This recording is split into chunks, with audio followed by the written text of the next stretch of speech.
Hi everyone. So I'm going to do a Renaissance fair soon. I'm going to be dressed as Bonston. That's what this has been about for the last bunch of videos. And this is Bonston, right? Back of the book. That's Bonston's beard, or the crown of the cage god, back of my book.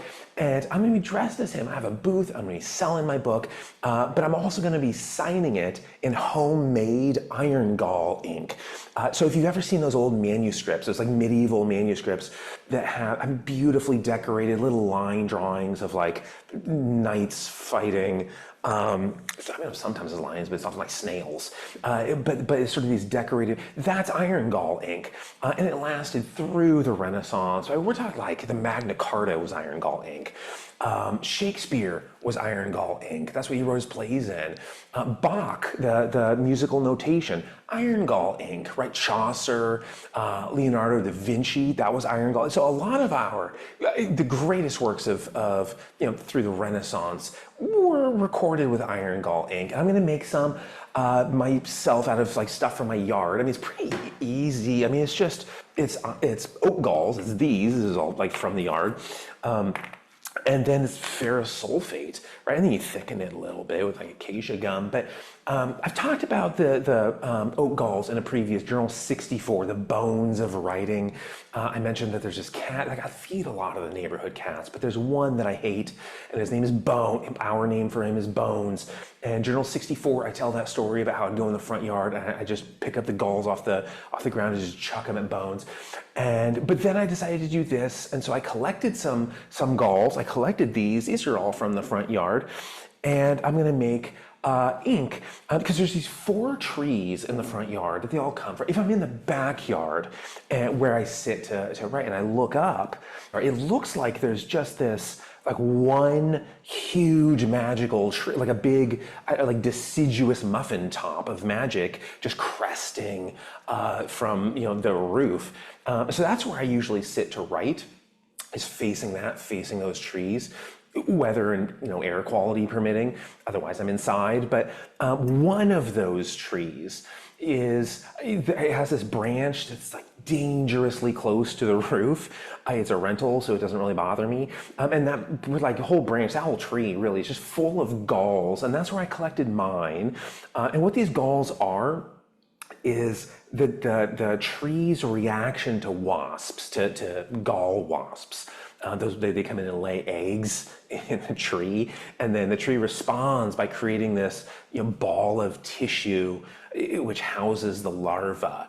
So they're like these little like wasp nurseries. But if you look closely, you can see these exit holes in them where the wasps grow up and sort of tunnel their way out and they leave home. But these things are filled with tannins. But to get the color of the ink, to go from tannic acid to gallic acid, there's a chemical reaction that needs to happen. And so let me share with you that reaction. This is from a 2013 textbook, the handbook on gallic acid. This is chapter 11. And here's the chemical reaction that happens. It takes tannase, right? But there's your tannic acid. You convert it to gallic acid, but a byproduct is glucose. And so to get this reaction to happen, you take these pulverized galls, you take these things, and smash them up into dust and soak them in water for days. And with increasing glucose and this stagnant water with a bunch of other, like organic materials in there, that's just like a festering breeding pool for mold. So in the end, I will also add vinegar. You can get the same antifungal effect with clove oil, but I'm going to do it with vinegar. But so step 1, this is a multi-day process. So it's not going to be ready tonight. It's not going to be ready tomorrow. By the end of the video, it'll be ready though. But step 1 is you just smash up all of these galls. You get like a mallet and just pulverize them into dusty fragments. Now, some people will try to be as authentic as possible in the production here, like they're, a compounding apothecary from the 16th century, but they're still ordering galls and iron off the internet, like buying vinegar in plastic jugs from the supermarket, from like Walmart or something. But no, I'm triturating it with a pestle and a stone mortar that I got off Amazon. So I'm not going to do any of that sort of pseudo-authentic stuff. Kudos or whatever to the people who do, but I'm just going to make it in the most convenient way that I can. I mean, every gall came from my front yard, but I'm just going to smash them in a plastic bag, right, with a hammer that I got from a hardware store. And then once they're all smashed, I'll pour that mix, that sort of dusty gall mix, into a couple of jars, like almond butter jars, and then I'll fill those jars up with water. An ounce of crushed galls per cup of water, that's sufficient. But if you have an abundance of galls, feel free to be more generous in your portions.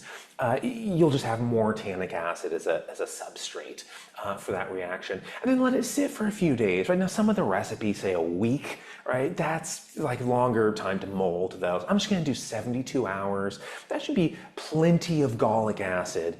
At that point, I should have plenty. And then I'll strain out the chunks. You can use a cheesecloth, a coffee. I'll probably just end up using a coffee filter. I'll decide when the day comes. An old sock would work, whatever, right? Just so pour it from one bottle, strain it, get rid of all those chunks, pour it into a new bottle, and then you can boil it. I'm going to boil it just to kill off some of that life that's taken up residence in your ink. And then let it cool, right? And then once it's cooled, go ahead and add the iron sulfate, maybe like half an ounce per jar. I'll decide when the day comes. So depending on how much water you have in there, if you boil it down, so if you lose some water in the boiling process, maybe a quarter of an ounce, something like that. Too much iron can be corrosive, so you don't want to overdo that part of it. But when you mix it up, the tannic acid and the iron sulfate, those react to create ferrous tannate. It can be a little bit watery, right? It's not like gelatinous as ink that you would expect to get from the store. So you can add maybe half an ounce of acacia gum to it. This is from the sap of acacia trees. And then obviously the vinegar is an antifungal. That's what I'm going to do so I can prolong the ink's shelf life a little bit.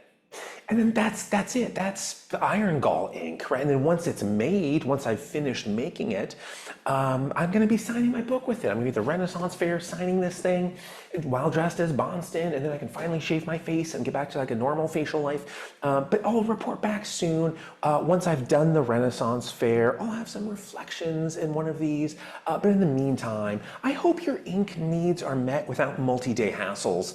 But if you enjoy multi-day hassles in the arts or whatever, I hope you get those too. And you're welcome to my oak trees, my landlord's oak trees. All right, bye everyone. I will see you soon. Maybe at the Renaissance Fair. What's your name? Corey. Corey? K-O-R-I. K-O-R-I? Okay, I'm Courtney.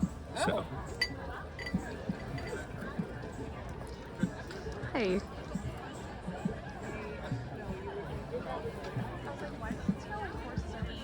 I think this is supposed to darken. Okay. Oh yeah, it already is. Okay, it is,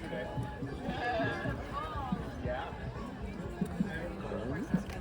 Maybe just let it hold there. The monkey is going to be